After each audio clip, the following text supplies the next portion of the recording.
I always believed the day my life would end would feel distant, slow, or at least predictable.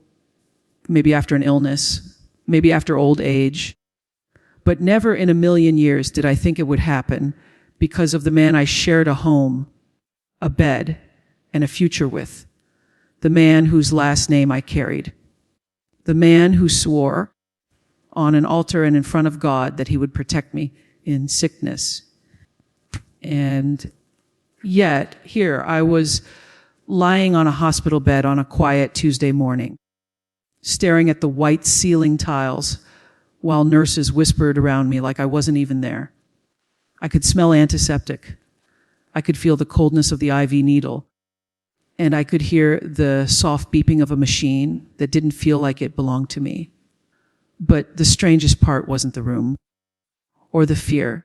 It was the paperwork sitting on the doctor's clipboard, my name, my age, my medical chart, and a signature, bold, freshly written, unmistakably his, my husband's.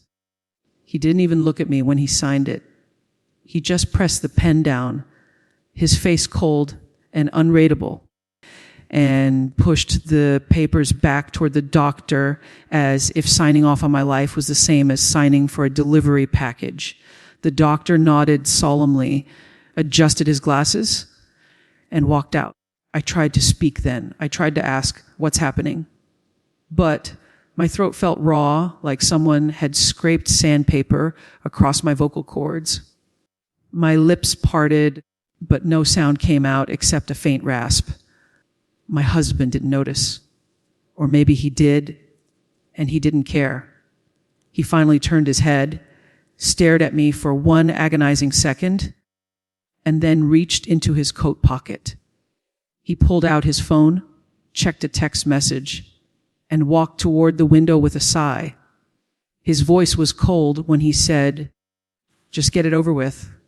Get what over with." What was happening? Why was I here? My memories came in pieces, blurry, jumbled, floating in and out like a broken film reel. I remembered being at home. I remembered feeling dizzy. I remembered reaching for the kitchen counter. Then darkness. Had I fainted? Had something fallen on me? Did I collapse? I couldn't piece it together. Everything in my head was fog, but nothing, absolutely nothing, explained why my husband would sign documents about ending care. Why the nurses kept glancing at me with pity. Why the doctor avoided my eyes. I tried again to speak. A strained whisper escaped. "Please." My husband didn't turn around. He just muttered, "I don't want to be here for this. Just text me when it's done." My chest tightened. Not from illness, from heartbreak. This wasn't a man who loved me.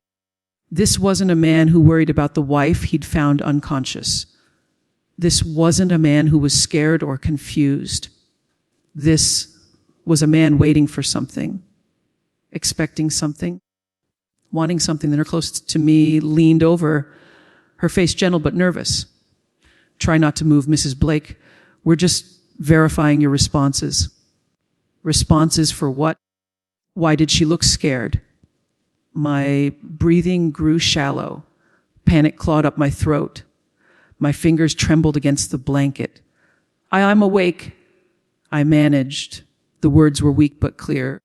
The nurse flinched, swallowed hard, and whispered, "I know. That's why we need the doctor to check you himself. Please just breathe." She stepped away quickly, like acknowledging me too much might get her in trouble. My husband didn't move from the window.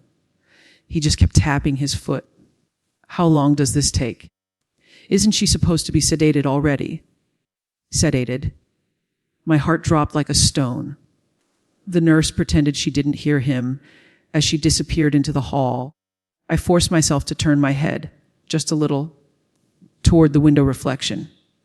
My husband's face looked different, harder, sharper, like someone who had waited a long time for something to finally happen.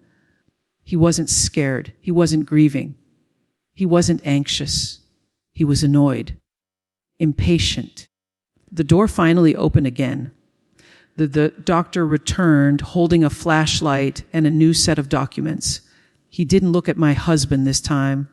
He came straight to my bedside. Mrs. Blake, he said slowly, I need to verify something. He leaned toward me, clicked the small flashlight on, and gently pulled down my lower eyelid. The bright light stung, and my instinct made me flinch, a small movement. But it was enough. The doctor froze, absolutely froze, as if the ground fell out beneath him. The flashlight slipped from his hand and hit the floor. He stared at me, his eyes wide, disbelief flooding his face. Oh my God, he whispered. She's responding. My husband spun around. What? What do you mean responding? The doctor didn't answer him. He stepped back, panic overtaking his expression. Then he shouted louder than I'd ever heard a doctor shout in a hospital.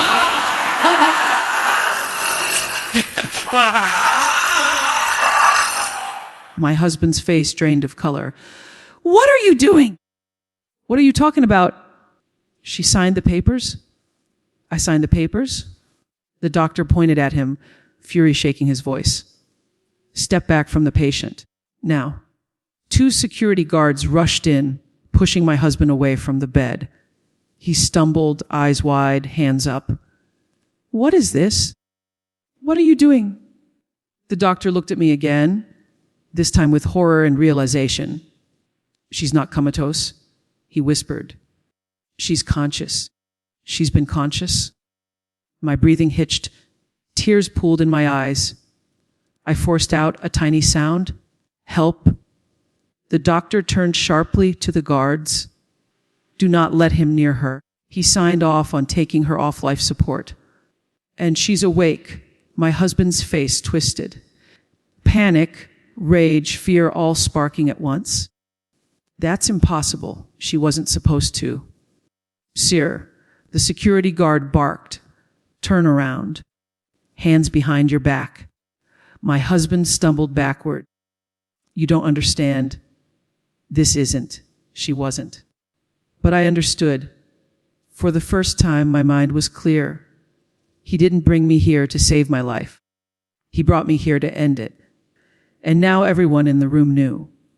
The room exploded into chaos the moment security pushed my husband away from the bed. 1 second, he was looming over me with that cold, bored expression he always wore when he thought something inconvenient was happening. And the next, he was stumbling backward while a guard blocked his path like he was a threat. He raised both hands, eyes wild. What are you doing? I told you she didn't want treatment! I signed the papers. The doctor snapped. Those papers are INVL'd now. She's responsive. She's conscious. And she's been conscious. My husband's jaw clenched so tightly the muscles near his temples twitched. That's impossible. He hissed. She's not. She wasn't. She can't. But I could. I was awake. I was trapped inside a body he prayed wouldn't wake up. I could feel the cold sweat on my neck. I could hear my own heartbeat smashing against my ribs. I could feel fear bubbling under my skin. Everything was hazy, but not hazy enough to miss the way my husband's face twisted into something cruel the moment he realized things were falling apart. The doctor leaned close again, shining the flashlight into my eyes once more. Can you hear me? He asked firmly. I blinked. Small, weak, but intentional. He gasped. She's following light and verbal cues. The guards tightened their stance around my husband. He sputtered. No, she can't. She wasn't reacting at home. She passed out. She didn't. She wasn't supposed to. His voice cracked on that last line. Wasn't supposed to. A chill ran down my spine. The doctor stood tall now, anger radiating from him. Who brought her in? I did, my husband said through his teeth. And you told us she had no brain activity, no reflexes, no response. That's what they said, he shouted. At the other clinic? The other clinic? The doctor narrowed his eyes. What clinic? My husband hesitated. His throat bobbed. I don't remember the name. They said she wouldn't recover. They signed the papers. I just followed the instructions. The doctor crossed his arms. There is no legitimate clinic in this city that signs off life termination approvals without neurological confirmation. Where did you take her? My husband opened his mouth, then closed it. He looked trapped, cornered, caught. The doctor turned to a nurse, check if EMS picked her up or if she was driven in privately. My husband muttered, I drove her. The doctor nodded slowly. Of course you did. My husband suddenly lunged toward the bed, pointing a shaking finger at me. This isn't real. She's faking it. She's always manipulating people. She's lying. The guard shoved him back again. Sasir Stepadoboy. He didn't listen. He kept shouting, screaming now. She does this. She pretends. She knows how to get sympathy. She's now dying. She's lying to make me look bad. The entire room fell silent. Every nurse, every guard, even the doctor. They all stared at him. No one who believes their spouse is dying screams about being made to look bad. The doctor's voice dropped. Sir, either you calm down or you leave this room. My husband's breathing turned shallow, rapid. I'm not AMG. He tried to shove past the guard. He tried to reach me. He tried to. The guards grabbed him by both arms, locking him in place. I said Shimas, Supipio Sitio, he yelled. Supposed to do heat. The doctor demanded. My husband froze. His mouth opened. Nothing came out. The doctor stepped toward him, voice sharp as a blade. Supposed to know a shit, sir. My husband swallowed hard, eyes darting toward the hallway like he was looking for an escape. He said nothing. Absolutely nothing. Because there was no answer that wouldn't incriminate him. The guard snapped handcuffs around his wrists. He jerked violently. What are you doing? You can't arrest me. It's detainment. The guard said flatly. Not arrest. Yet. The doctor turned away from him, focusing entirely on me. His voice softened. You're safe. I won't let anything happen to you. Safe. The word didn't feel real. Not yet. My throat burned as I tried to speak. The doctor leaned closer. Try again. He encouraged. A weak, cracked whisper escaped me. Help me. The doctor nodded with relief, then looked at the nurses. She's severely dehydrated, possibly drugged. Start fluids immediately. We'll begin blood work and tox screens and get neurology on standby. The nurses hurried around me, adjusting machines, replacing IV bags. The room buzzed with frantic life. My husband shouted from the hallway, voice muffled behind the guards restraining him. She's lying! She's manipulating AL? Oof, yo! I told you she didn't want the treatment. She didn't sign anything. I signed the papers. The doctor spun toward him. That is EXCTLY, the problem. One of the nurses flinched at the volume of his voice. She didn't sign anything, the doctor said coldly. You did, and you had no authority to end treatment for a conscious, functioning adult. My husband turned pale, but she wasn't conscious because she was Dira GGD. The doctor snapped, and we are going to find out by WHO. Everything inside me cracked then. Drugged, the dizziness, the sudden blackout, the blurry memories. He did this. He drugged me. The doctor moved closer, lowering his voice for my ears only. You're safe now. We'll take care of you. You're not alone. Tears burned my eyes. For so long I thought my body was failing me. But it wasn't my body. It was him. The man I trusted. The man I loved.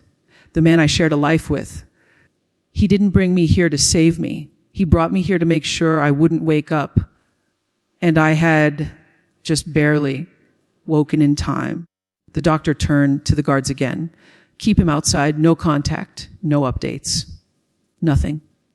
My husband screamed, I didn't do it, why change? Oh, you can do a choice. The door slammed shut, silence. Cold, heavy silence. Then the doctor spoke softly. You survived something you shouldn't have. And now we're going to find out why. The door slammed behind him so hard the walls vibrated, but his voice still echoed in the hallway, muffled, wild, desperate. I could hear the guards dragging him farther away, his shoes scraping the tile floor as he fought like a man terrified of the truth, finally catching up to him. Inside the room, everything felt strangely quiet, not peaceful, not safe. Just quiet in a way that made every breath feel heavy. The doctor pulled a stool beside my bed. He wasn't looking at the monitors anymore. He was looking directly at me, at my eyes, like the answer to everything was hidden behind my silence. Can you understand me? He asked gently. I blinked again. Stronger this time? His shoulders loosened slightly. Good. Your reflexes are improving. A nurse approached carefully, adjusting my IV with trembling fingers. We're giving her fluids now. It might help clear whatever was in her system. The doctor nodded. Good. And get the blood tests rushed. I want tox screens and metabolic panels within the hour. The nurse hurried away. I tried to speak again. My voice scraped out like broken glass. Why? Why am I here? The doctor leaned in. What is the last thing you remember? I closed my eyes, letting the fog in my mind swirl. Images flickered like fading photographs. The kitchen, the floor tilting beneath me, a sharp smell. His hands touching my face, something pressed to my lips. Darkness swallowing me whole. My chest tightened. I fell. I whispered. I don't know what happened. The doctor's expression hardened. Did you feel dizzy? Lightheaded, strange? I nodded weakly. Yes, before I collapsed. He hesitated. Did you eat or drink anything unusual? My breath froze. Yes, I had. A cup of tea he handed me. Warm, comforting, but bitter, strangely bitter. My heart thudded painfully. He made me tea. I whispered. The doctor's jaw clenched. Did it taste normal? No, it was different. He pushed back from the bed, inhaling sharply. That's enough for now.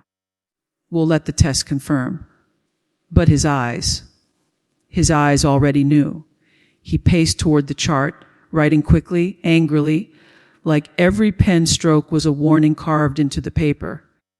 Then the nurse came back, looking pale.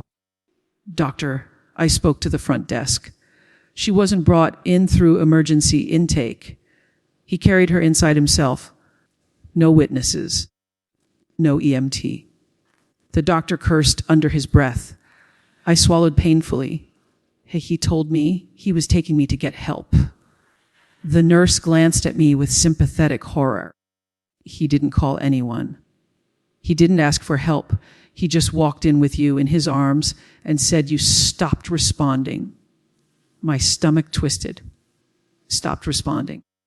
He wanted that. He tried to make it happen. The doctor rubbed his temples.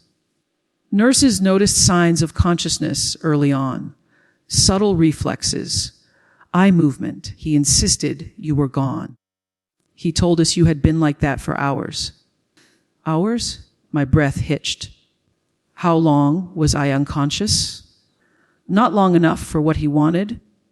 The doctor muttered. A tremor ran down my spine. What did he want? My voice shook with the question. The doctor met my eyes, and for the first time, he didn't hide the truth. He wanted you declared unresponsive, and the paperwork, He signed. He lifted the clipboard. Was an authorization to withdraw life, sustaining treatment. The room spun. My pulse hammered. My fingers went numb. Why would he do that? I whispered. That's what we're going to find out, the doctor said. A nurse burst into the room, holding a stack of forms. Doctor, hospital legal wants to speak with you. They said the situation is escalating. Before the doctor could respond, a new voice called from the hallway. Where is she? I need to see her. Now. The tone wasn't angry. It was strained. Panicked. The doctor frowned. Who is that? The nurse stepped toward the door. I'll check. But the person pushed past her. It wasn't a guard. It wasn't a nurse. It wasn't a doctor. It was someone breathless, sweating, clutching a coat with trembling hands.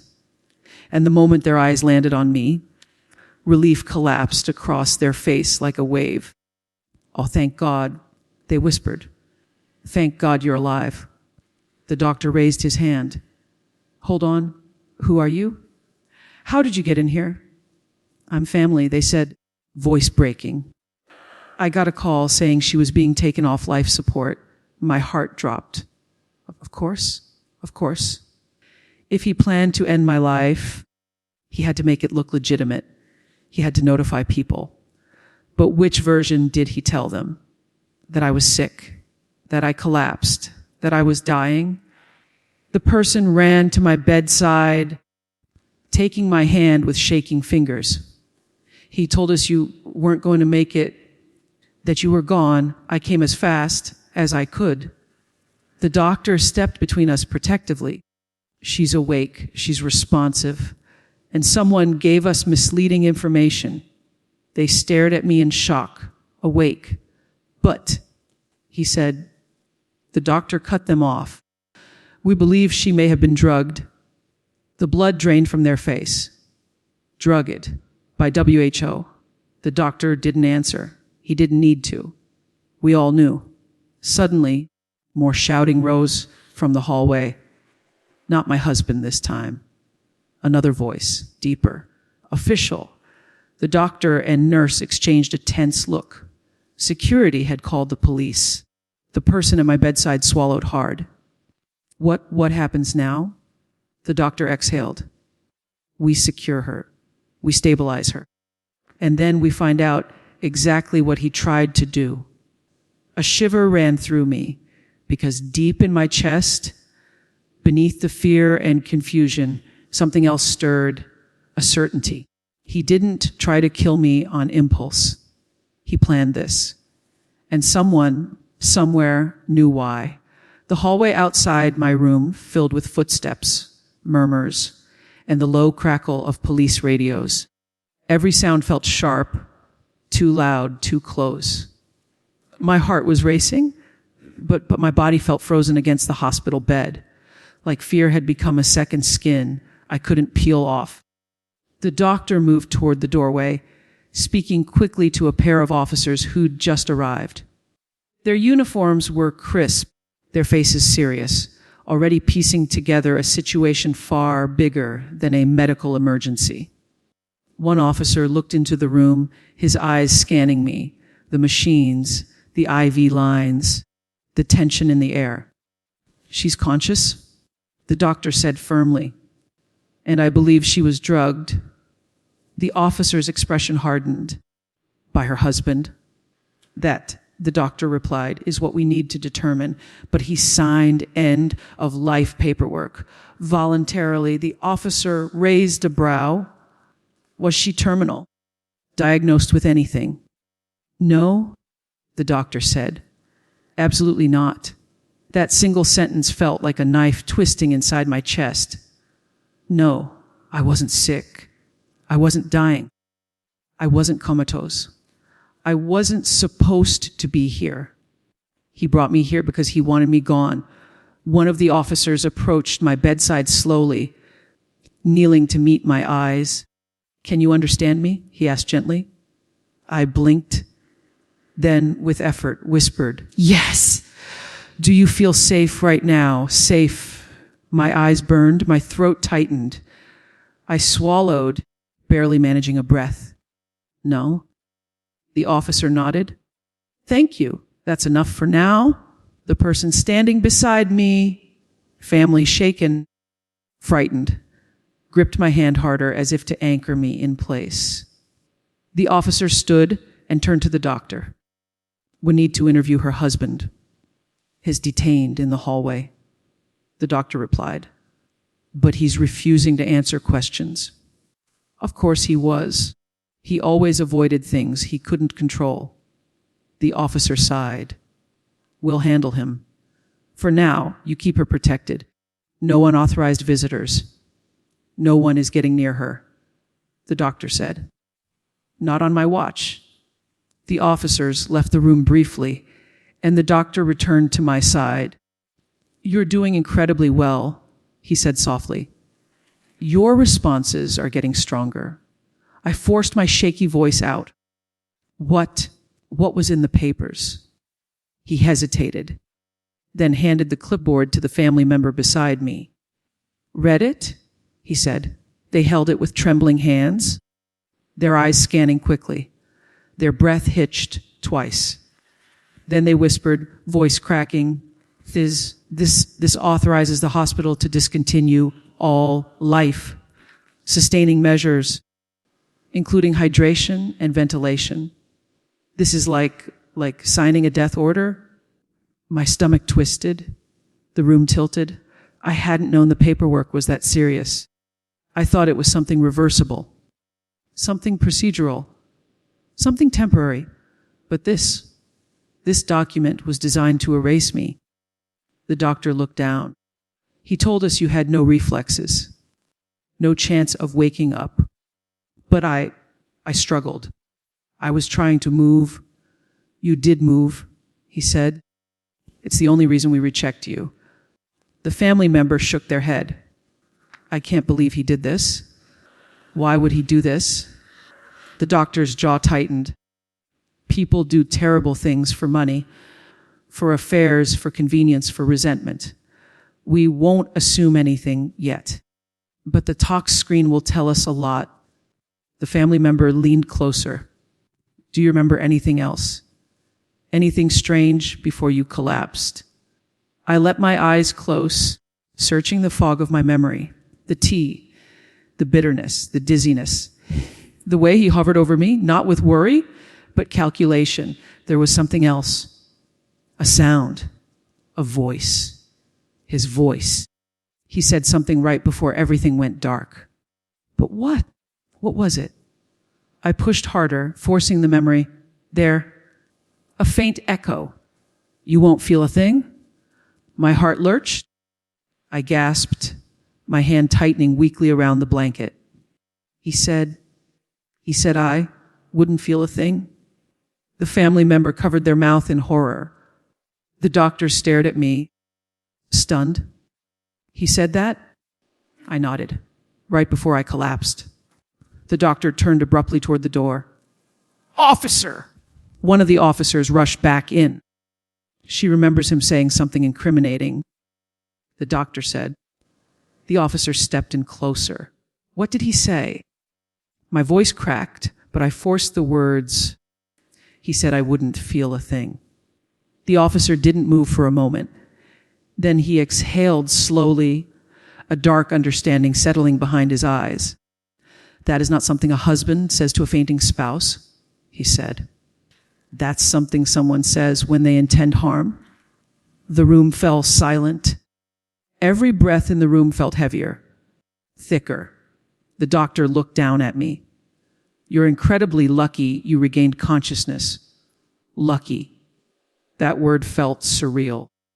Lucky to not be dead at the hands of the man I trusted most. The family member squeezed my hand again, tears streaming down their face. He's not getting away with this. Not this time. This time, I blinked weakly. Had done something before. The family member looked away, shoulders shaking. The officer noticed. Is there something you want to share? They hesitated, large, trembling breaths filling their chest. Then they whispered. I tried to warn her.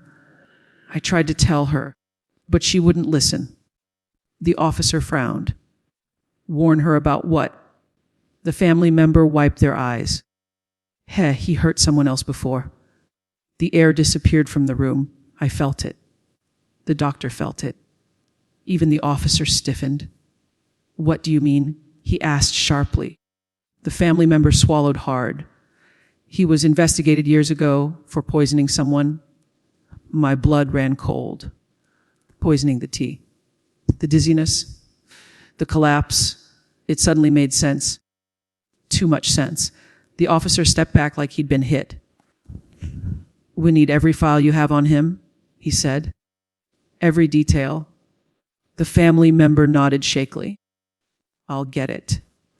The doctor looked down at me, eyes filled with something new, protectiveness. You're not just a patient, he said softly. You're a survivor. I didn't feel like one. Not yet.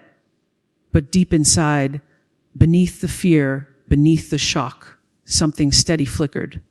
A need for answers, a need for truth, a need for justice. And I knew one thing with absolute certainty. Whatever he had done in the past, he tried to do it to me next. The door to my room closed softly after the officer stepped out, but the silence he left behind wasn't comforting. It was heavy, so heavy it felt like it pressed against my ribs, squeezing the breath from my lungs. I wasn't imagining anything anymore. I wasn't misinterpreting. I wasn't overreacting. Someone I loved, trusted, slept beside, had tried to end my life. And suddenly, the thin thread holding my world together snapped. My breaths came shallow, fast. The doctor noticed immediately. You're safe now, he said gently, adjusting the bed so I could sit up more comfortably. No one is going to harm you while you're under our care. Safe. The word felt foreign, like a language I used to understand but hadn't spoken in years. The family member beside me moved closer. You're not alone. Whatever he planned, it ends here. But inside me, fear twisted into something else, something sharper. Questions, big ones, dark ones. Why would he do this? What was he hiding? What was he afraid I'd find out? The doctor cleared his throat. We're running a full toxicology panel. Preliminary results should be ready soon.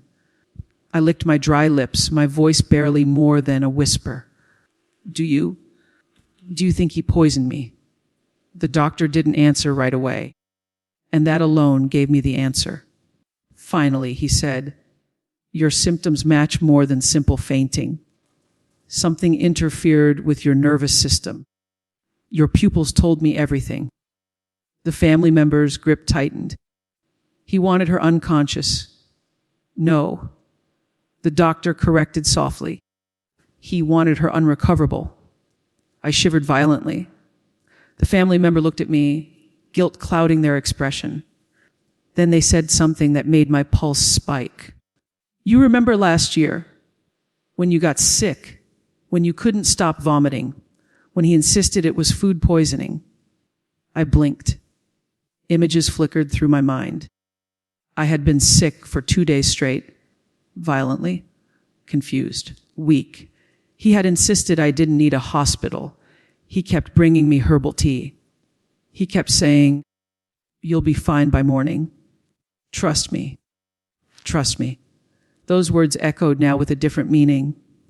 That day, the family member whispered, you said the tea tasted strange. I thought maybe you were imagining it. But now, the doctor interrupted. People who have done this before often start small. Testing. Seeing how much the victim tolerates. I felt nauseous. So that wasn't food poisoning. The doctor looked at me with sympathy. We'll know soon. Everything inside me ached. Not just from what he'd done today, but from the slow, horrifying realization that this wasn't the first time he tried to hurt me.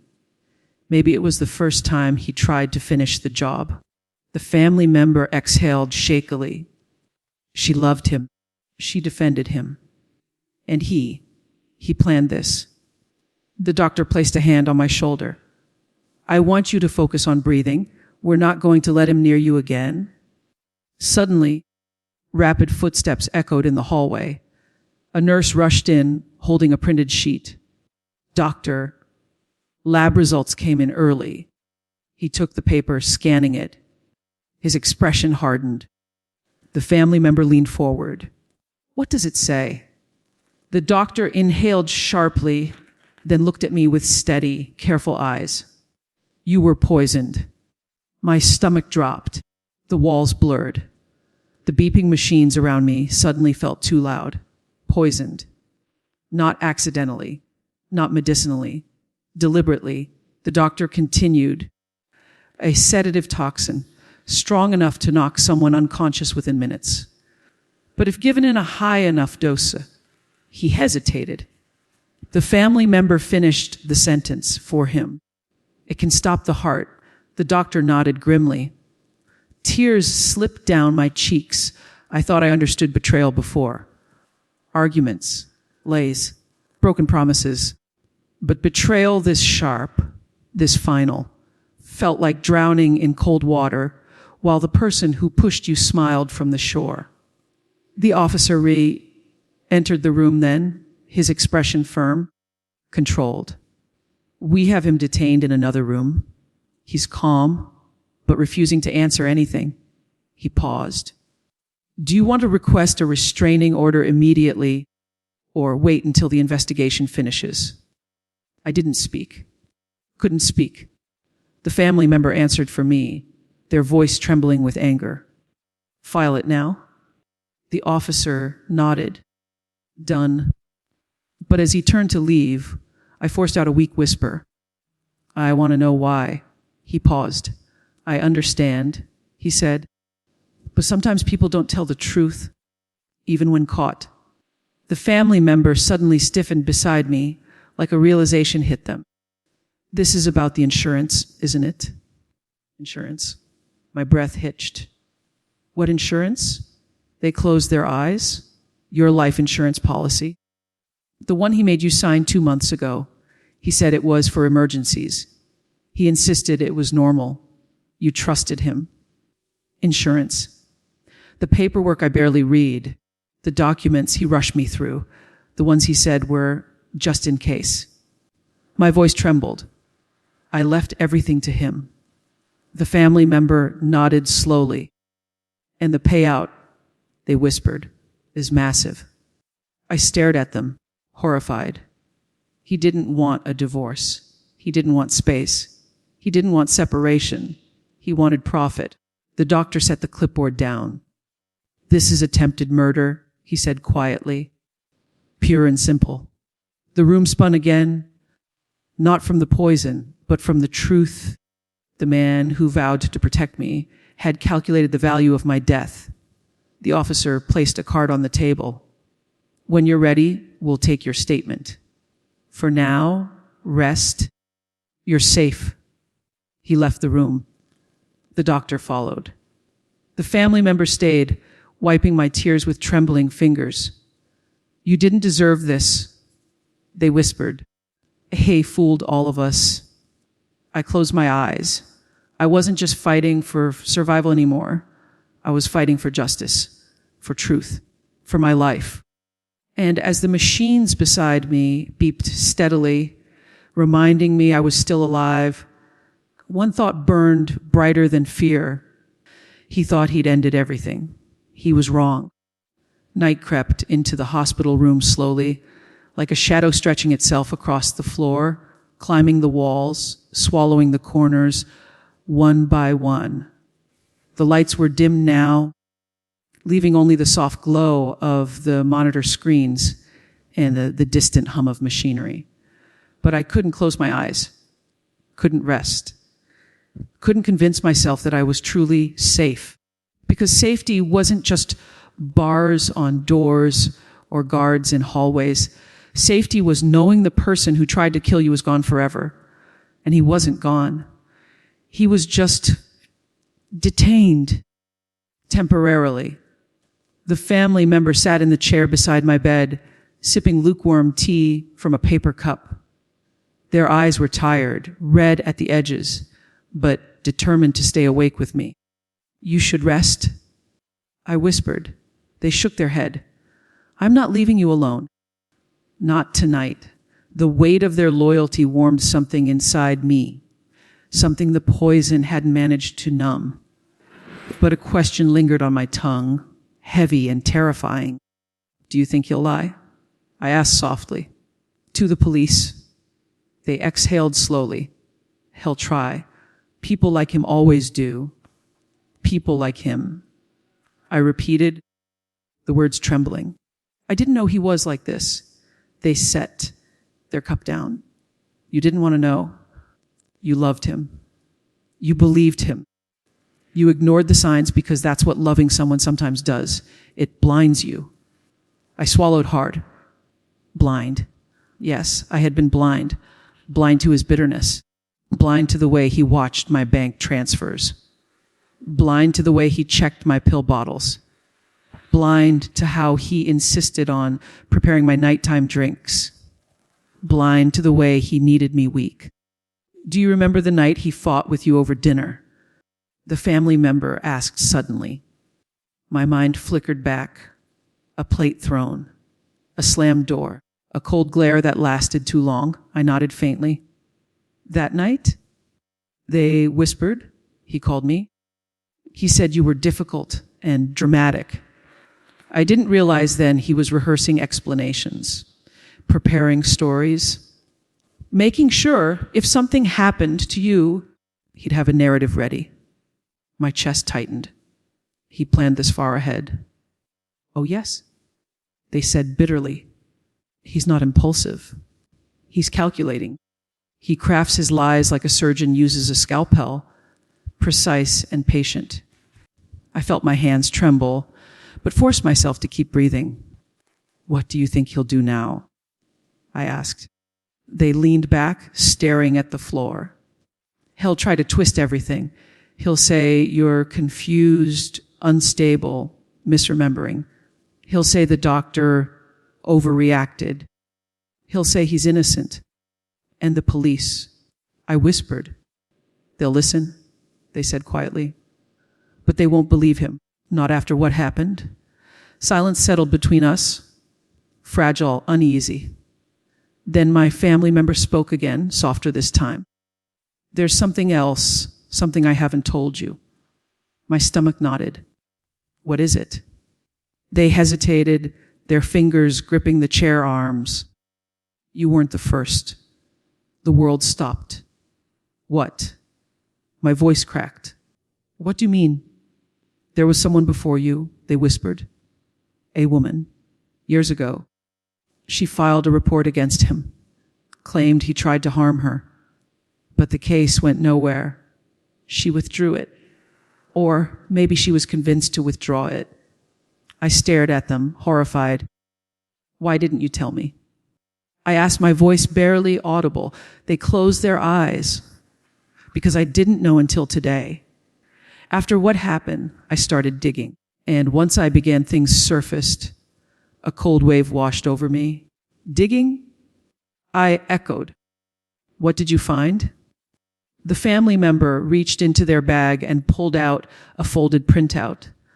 They handed it to me carefully, as if afraid the paper itself might cut me. I unfolded it slowly.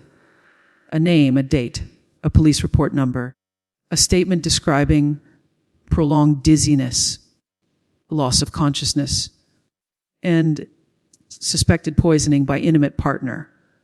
But the last line struck me like a knife. Case closed due to lack of evidence. Alleged victim retracted claims. I felt sick.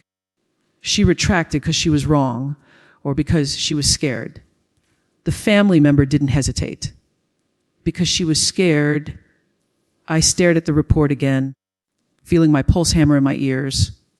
"How many others?" I whispered. "How many people has he hurt?" "I don't know." They admitted. "But the pattern is there. He charms, he isolates, he gains access, and then he destroys. A bitter tear rolled down my cheek. I had married a blueprint, a pattern, a predator disguised as a partner. Before I could speak again, someone knocked lightly on the door. The doctor entered first, calm, professional. Behind him came the officer, face more serious than before. "We have news," the officer said. My breath caught. "What kind of news?" He stepped closer. We questioned him. At first, he denied everything. But when confronted with the toxicology results, he changed his story. My heart pounded. "What did he say?" A claimed. The officer continued slowly, that you asked him to sign the papers, that you wanted to end your suffering, that this was part of an agreement. My family member's jaw dropped. I stared at the officer in disbelief. He said, I asked him, "To end my life?" "Yes," the officer said gently. "He's trying to frame it as assisted consent, that you initiated it." A wave of fury and grief surged inside me. Consent? Consent? I could barely convince him to take the trash out, and he expected the world to believe I asked him to take my life. "He's lying," I whispered. "Well, no," the officer said firmly, but there was more. I could see it in his eyes. "What else?" I asked. The officer exchanged a quick glance with the doctor. Then he said, "He demanded to see you." My blood turned to ice. "No," my family member snapped immediately. "Absolutely not." The officer raised a reassuring hand. "You're safe. He's under guard." But he insisted on speaking. "And for legal reasons, we have to offer you the choice." Choice. The most painful word a victim could hear. Do I face the man who tried to kill me? Or do I stay hidden behind hospital walls, pretending I'm strong when I'm not? The officer continued, gently. "You can say no. You owe him nothing." But inside me, something shifted.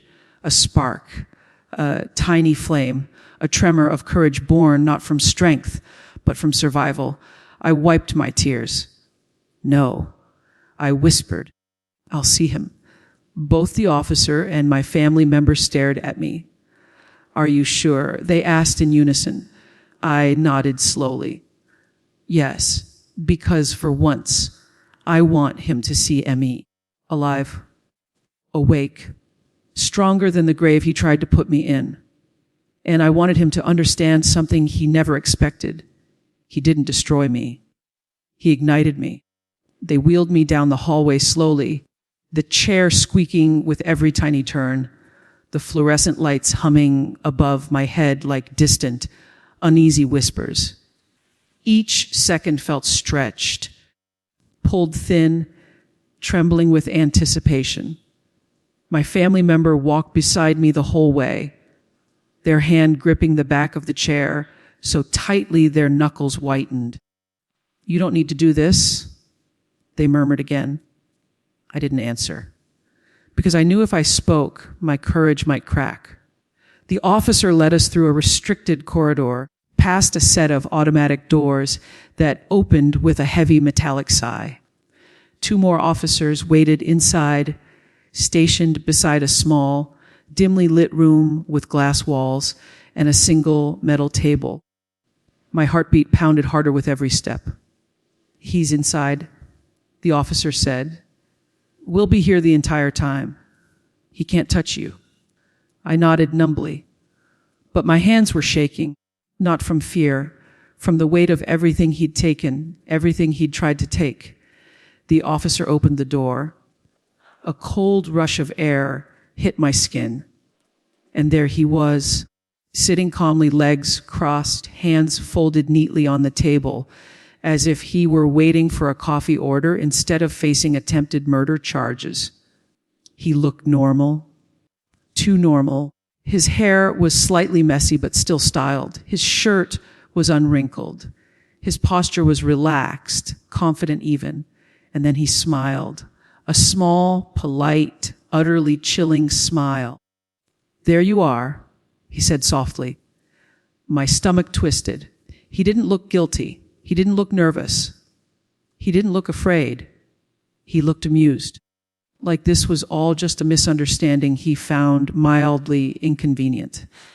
The family member stepped forward, ready to lunge, but the officer held up a hand.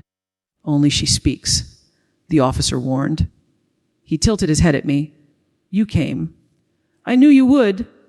My voice caught in my throat. You tried to kill me. I whispered. He chuckled. Actually chuckled. Oh, sweetheart, is that what they told you? My skin crawled. That's what the doctor found? I said, my voice trembling but steady. Poison in my system. He leaned back casually. Doctors exaggerate. They want drama. You fainted. You panic. They overreact.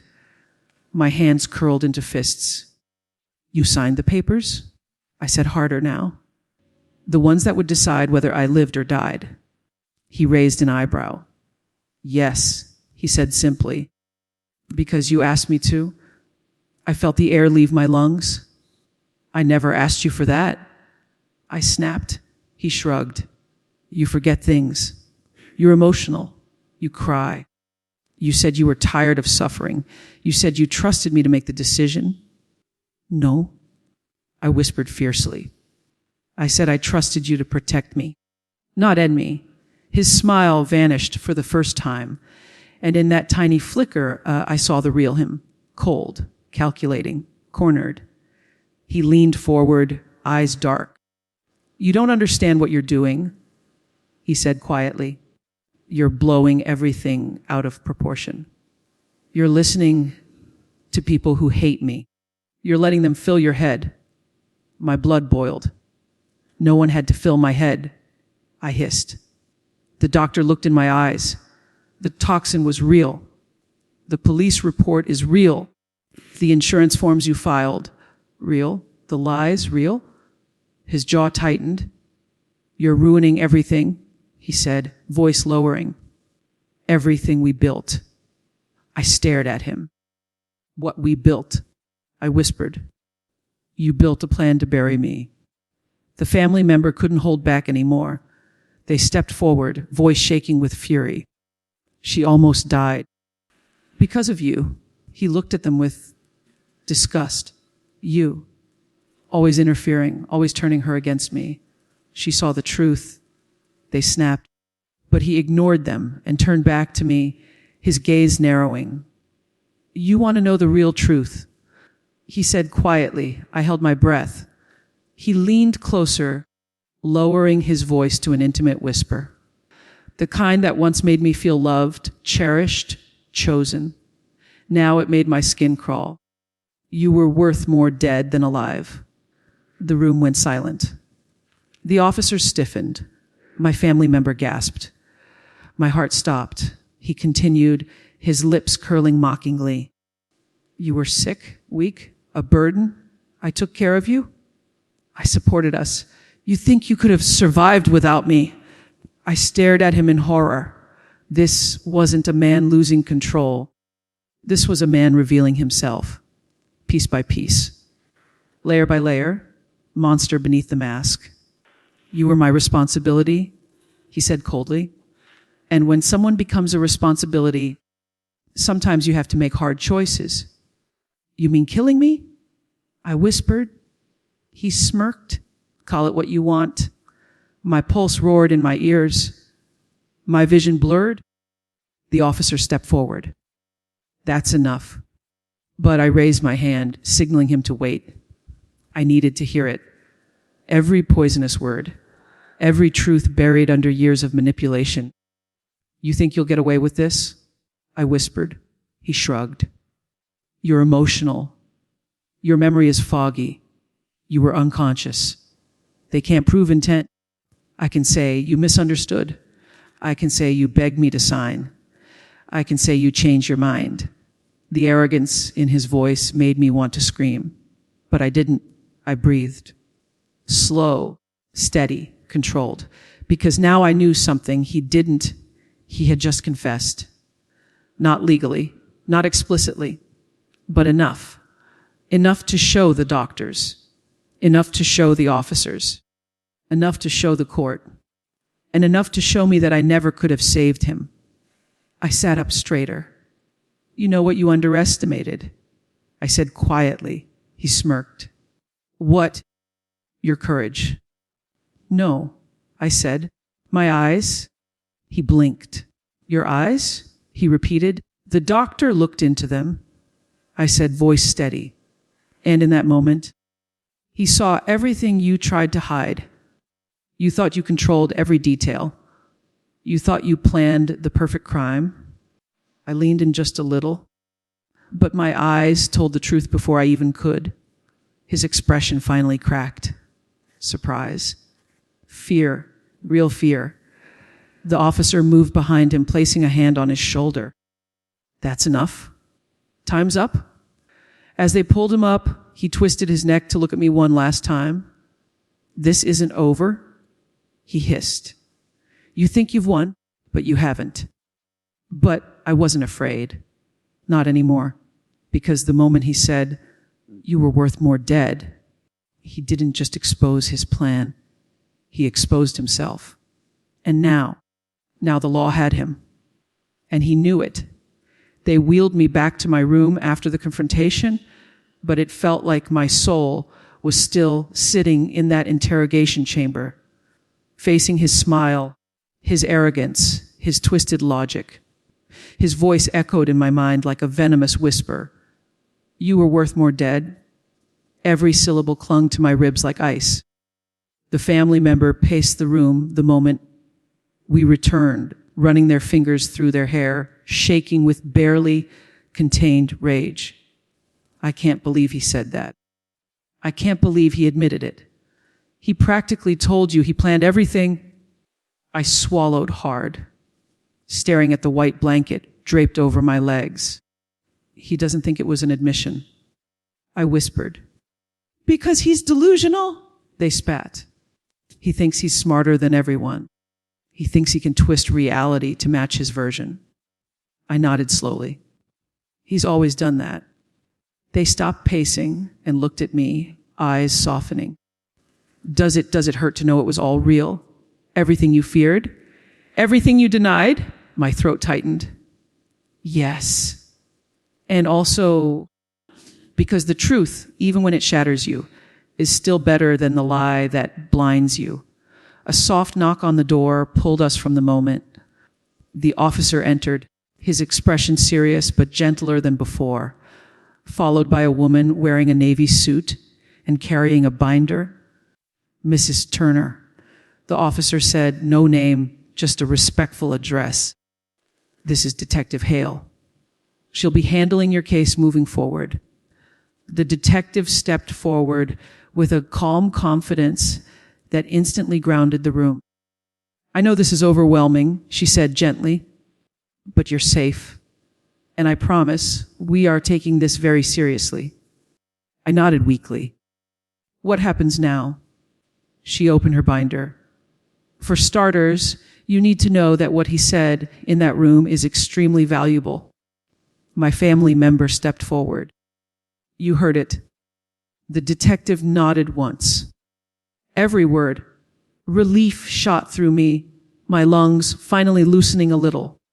You're not alone, she continued. We have the recording, his tone, his phrasing, his lack of remorse. It paints a clear picture of intent. Intent. That word again. The word that turns suspicion into crime. Her voice softened. But I need to ask you something uncomfortable.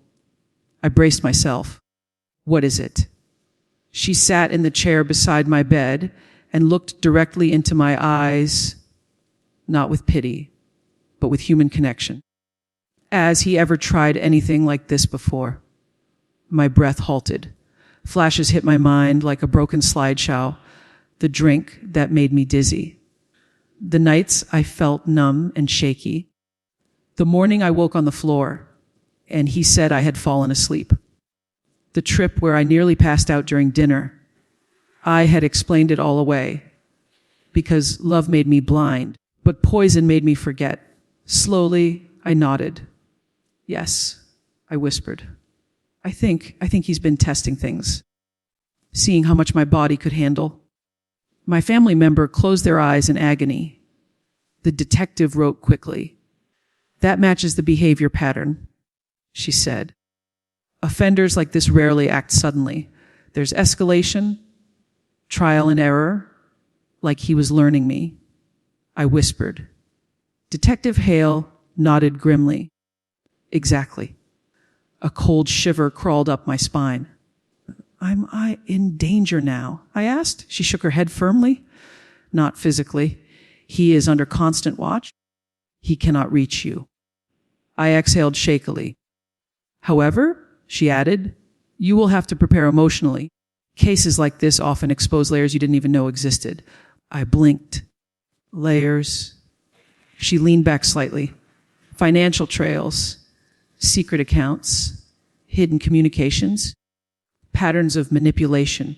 The psychology behind his behavior will start revealing itself. My breath hitched. Financial trails? She flipped a page in her binder. There are signs he was preparing for your death financially. He wasn't subtle. He changed beneficiaries on unrelated accounts. He tried accessing retirement funds under your name through online requests. A tremor ran through me. He forged my signature. We're investigating that possibility, she said. But the timing matches the day you were hospitalized. My family members scoffed bitterly. I couldn't even wait until Shay. He couldn't even pretend to grieve. The detective sighed softly. People like him don't grieve. They calculate. Tears pooled in my eyes. I don't understand. I whispered.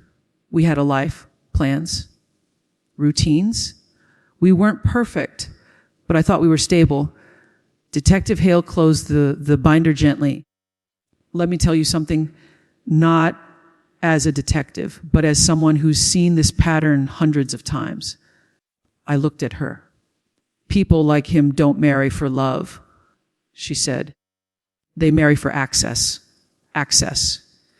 The most horrifying word of all. Access to my accounts. Access to my home. Access to my medications. Access to my trust. I covered my mouth, shaking. He didn't want a wife, she continued softly. He wanted a structure, a resource, a financial cushion. And when that cushion stops being enough, they remove the obstacle. My chest ached. I was an obstacle. Her voice dropped lower, kinder. You were a person who finally started noticing. That threatened him. I swallowed hard. The officer suddenly stepped forward. There's something else, ma'am. We checked his belongings during detainment. We found something you need to know about. I looked up, dread settling in my bones. What did you find? The officer exchanged a glance with the detective. A key. A key. I repeated. He nodded. Yes. A small, unlabeled safe key. My pulse quickened. A safe? We don't own a safe. The officer's jaw tightened. Exactly. The detective closed her binder with a soft snap. We believe he kept things hidden, off-site documents, plans, maybe substances, maybe evidence. I felt cold all over. Do you know where the safe is? I whispered. The detective nodded slowly. That's why I came personally, she said. We found the storage unit registered under a false name, not far from your home. I stared at her, breath trapped in my lungs. We're getting a warrant, she continued. And when we open that safe, whatever is inside might change everything. My family member placed a hand on my shoulder. What do you think is in it? They asked. The detective didn't sugarcoat. Everything he didn't want you to see. My heart thudded painfully. And what if, my voice cracked, what if what's inside proves he's tried this before? Detective Hale exhaled slowly. Then Mrs. Turner, this case won't just be attempted murder. She met my eyes with quiet certainty. It will become something larger, something darker, something with consequences he never imagined. The officer added gently, and when we open that safe, we will call you. I nodded, even though my hands were shaking uncontrollably, because whatever was inside that safe would finally reveal the truth he'd buried. And the truth he'd feared the most, I survived long enough to open it. The next morning, the hospital room felt colder than usual. Not physically, emotionally. Like the air itself was bracing for what was coming. I barely slept. Every time I closed my eyes, I saw that storage unit and the safe inside it and whatever secrets he'd been hiding in the dark. My family member sat beside me, scrolling through their phone anxiously. They kept glancing at the door every time footsteps passed by. We were waiting for the call that would tell us the safe had been opened, the call that might finally tell me why the man I trusted with my life had tried to take it. Around mid-morning, Detective Hale walked in. No knock, no smile. Her expression alone made my heart plummet. You found it, I whispered. She nodded once. We did. My family member stood immediately. What was inside? The detective didn't answer right away. Instead, she pulled up a chair and sat down directly across from me. That alone terrified me. Mrs. Turner, she said quietly, before I tell you what we found, I need to prepare you. This will be difficult. My pulse quickened. Tell me, I said. She exhaled, then spoke carefully. We opened the safe. It contained several items, some financial documents, some identification papers, some personal notes. She paused. But one item in particular concerns us. I gripped the blanket. What item? She placed a small evidence bag on the table. Inside it was a vial, a glass vial, filled with a faint yellowish liquid. My stomach twisted. What is that? I whispered. Toxin? Detective Hale said softly. A concentrated version of the same substance found in your blood. The room spun. My fingers went numb. He was keeping it, I whispered. Like a tool? The detective nodded. As if he intended to use it repeatedly. My family member cursed under their breath, pacing the room like they couldn't contain the rage boiling inside them. Detective Hale continued, her voice steady but heavy. But there's more. More. That word made my heart stop. She opened her binder and slid a photograph onto the bed, a printed page. A list, dozens of dates, dozens of numbers, dozens of initials.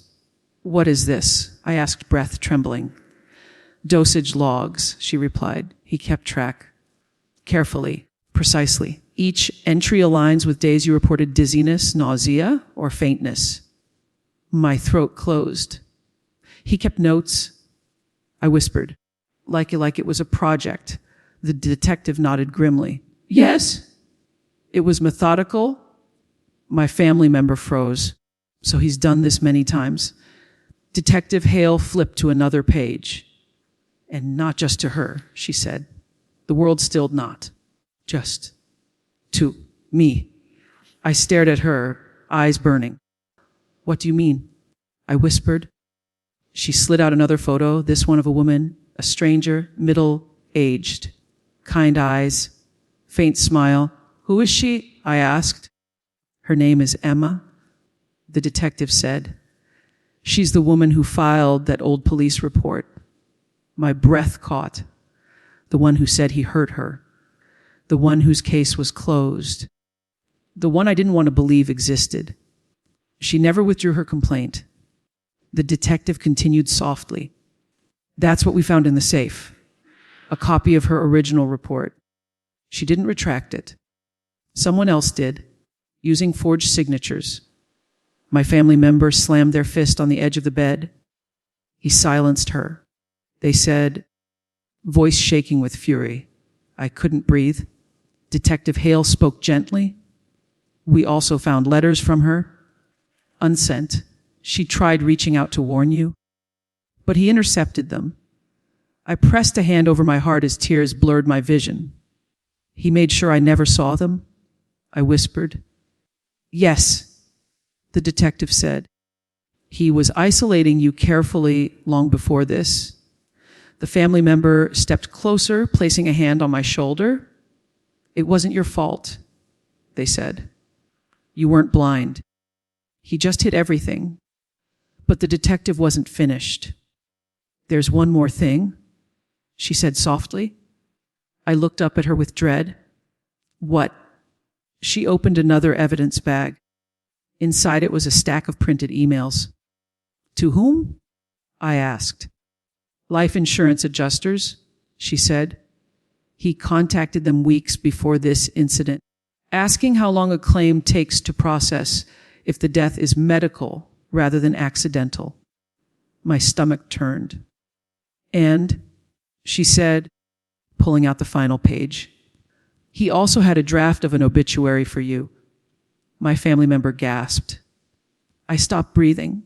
An obituary, written before I ever collapsed, before the poison entered my blood, before the doctor saw my eyes.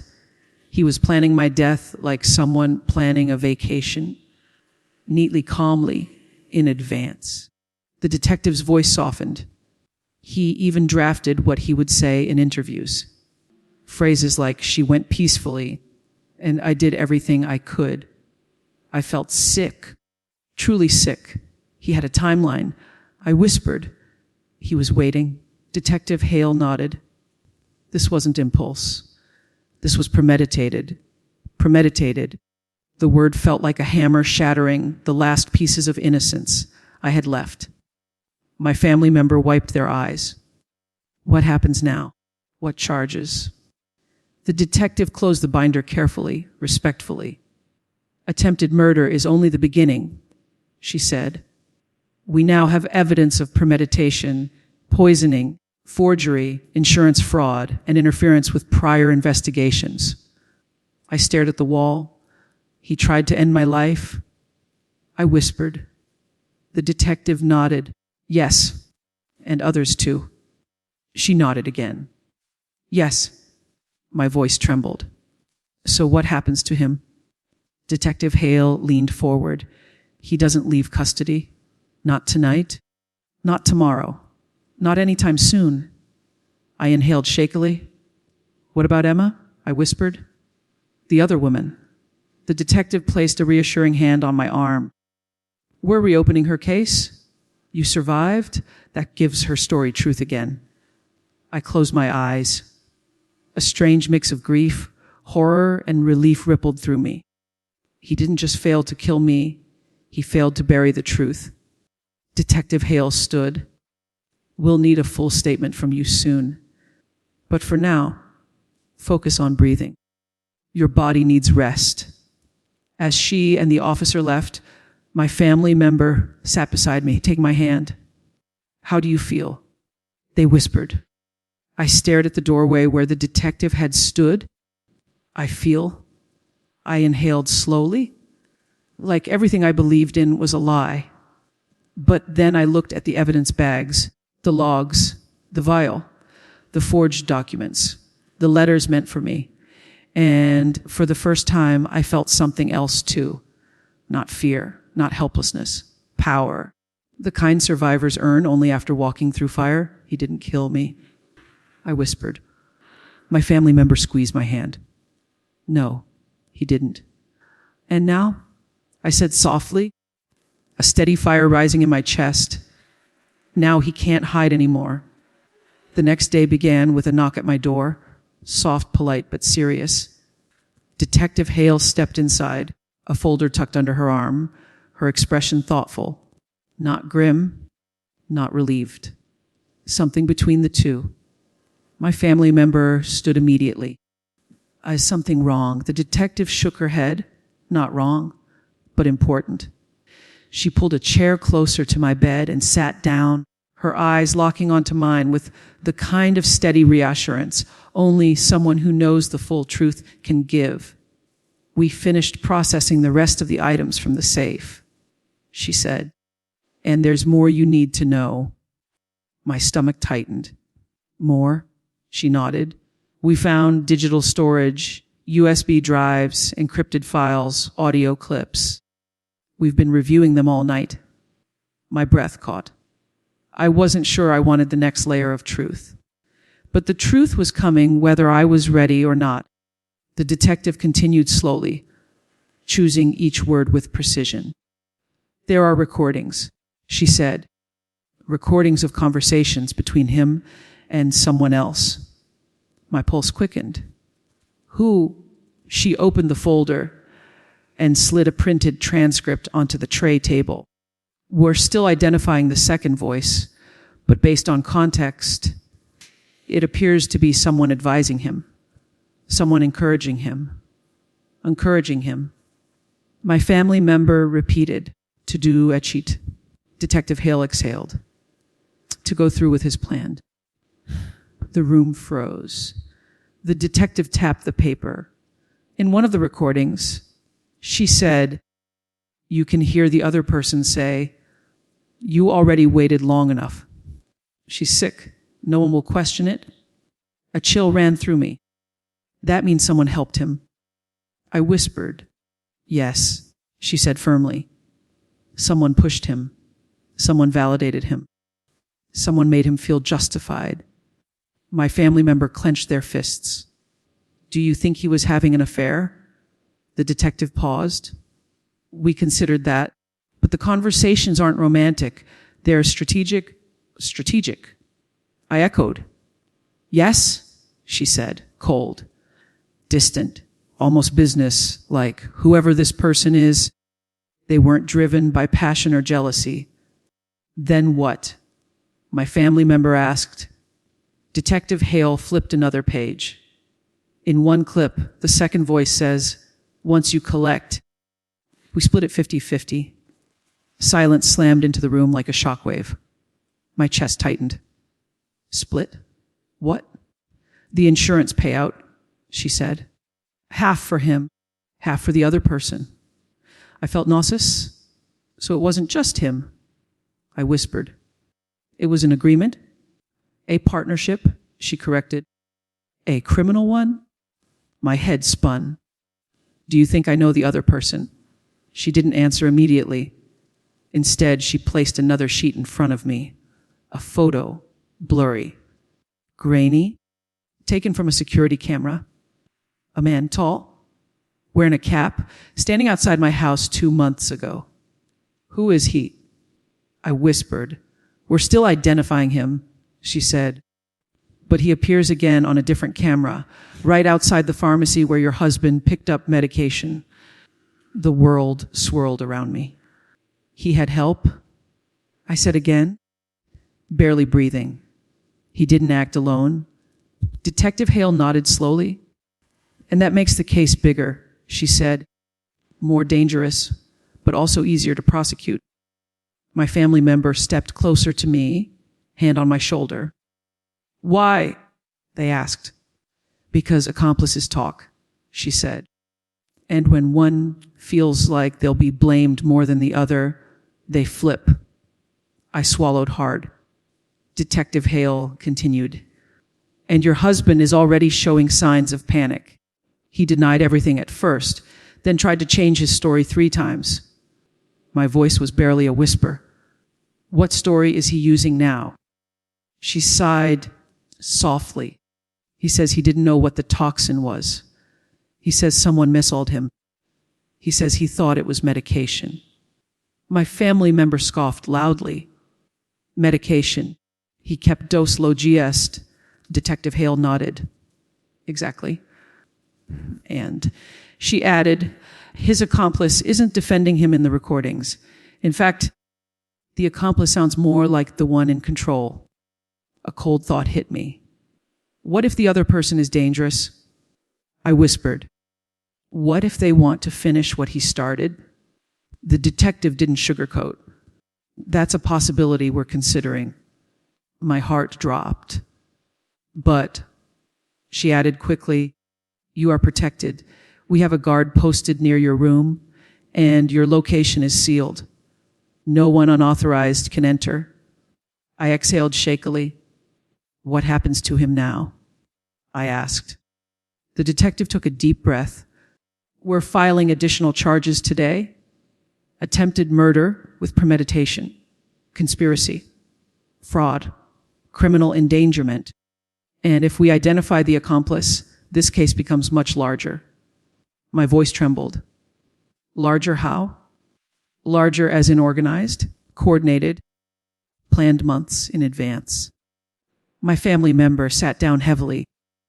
I can't believe this. I can't believe how deep this goes. The detective's voice softened. I'm telling you everything because I don't want you blindsided later. When someone tries to take another person's life, it's rarely a moment of madness. It's a pattern. And he had one. I closed my eyes. Did he ever love me? I whispered, surprising myself. The detective took a long breath. I can't answer that, she said quietly. But I can tell you this. He didn't value you. He didn't choose you. He calculated you. Calculated like an equation, like a problem to solve. Tears slid down my cheeks, silent and bitter. Detective Hale continued gently, but he underestimated one thing. I opened my eyes. Your survival, she said. My family member squeezed my hand. The detective stood. We will contact you when we identify the second man. For now, focus on rest. You have a long legal journey ahead, but justice is on your side. She paused at the door, turned back. And remember, he didn't expect you to live, but you did, and that changed everything. She left. I stared at the wall, at the ceiling, at the quiet room around me, and for the first time, I let myself truly feel it. He lost his plan, his control, his future. And now the truth was finally louder than his lies. The next 48 hours moved like a slow tidal wave, heavy, unstoppable, carrying everything in its path. Doctors checked me constantly. Detectives came in and out. My family member barely left my side. Every hour felt like peeling back another layer of a nightmare I still couldn't believe I survived. But then the world shifted. On the third morning, Detective Hale walked into my room with a different expression this time, firmer, sharper, filled with triumph instead of tension. We found him, she said. I blinked. Ooh, the accomplice. My heart thudded hard. Who is he? She placed a printed photo onto my blanket. I stared. I knew the face. Not personally, but I knew of him. He used to work with my husband years ago, a man he always described as unreliable, messy, someone he cut ties with. But it wasn't true. They hadn't cut ties. They'd strengthened them. Detective Hale explained. Has been involved in multiple financial crimes. He coached your husband, advised him, encouraged him. And when he realized your husband might be caught, he threatened him. Threatened. I whispered. She nodded. Yes. Your husband wasn't the mastermind. He was the follower. The accomplice pushed him, manipulated him, promised him money. A heavy breath left me, astonishment mixed with disgust. So my husband wasn't just greedy. I murmured. He was weak. Detective Hale nodded. Very. My family member stepped closer. What happens now? We arrested the accomplice this morning, she said. And guess what? She sat down, leaning slightly forward. He confessed. I inhaled sharply. He admitted everything. She continued. Every conversation. Every plan. Every time he told your husband to speed things up. He even bragged about how easy it was to manipulate him. My skin crawled. He said your husband was desperate for money, the detective added quietly, deeply in debt, hiding large loans. He needed the life insurance to escape everything. My head dropped. So it was all money? I whispered. That's all I was worth. Detective Hale squeezed my hand gently. That's all you were worth to him. Not to the world, not to the people who love you, not to the law, and not to yourself. Tears pricked my eyes again. But this time, they weren't from fear, they were from release. What charges does he face now? My family member asked. The detective opened her file. Multiple counts. She said, attempted murder, premeditated conspiracy, insurance fraud, poisoning, forgery, and criminal collusion. And the other man, I asked. She smiled, a small, victorious smile, his facing even more. Relief washed over me like warm sunlight. For the first time, I felt the weight begin to lift. But the most unexpected moment came later that afternoon. A nurse walked in holding a tablet. There's an update, she said softly, about your husband. His hearing was this morning. My family member and I exchanged a look. I nodded for her to continue. She tapped the screen and read he was denied bail. My breath loosened. Denied. He'll remain in custody until trial, she added. And the judge commented that his behavior showed disturbing disregard for human life. A single tear slipped down my cheek. Not sadness. Not heartbreak. Closure. My family member pulled a chair closer, their voice gentle. So, what now? I took a deep, steady breath. For the first time, I whispered, I get to think about a future that doesn't include fear. I looked out the window where sunlight pooled across the floor. 4 years, I thought he was my protector. I said, but he was the danger. And I didn't know how close I was to losing everything. My voice wavered. He didn't just poison my body, he poisoned my trust. My family member squeezed my hand. You'll rebuild it. I nodded slowly. Yes, I said. I will. Detective Hale returned later with one final piece of news, a printed statement I needed to sign. Once you sign this, she said gently, you are officially protected under a long-term restraining order. He cannot contact you, not from prison, not from anywhere. My fingers trembled as I held the pen. Not from anywhere, finally safety. I signed. The detective placed her hand on my shoulder.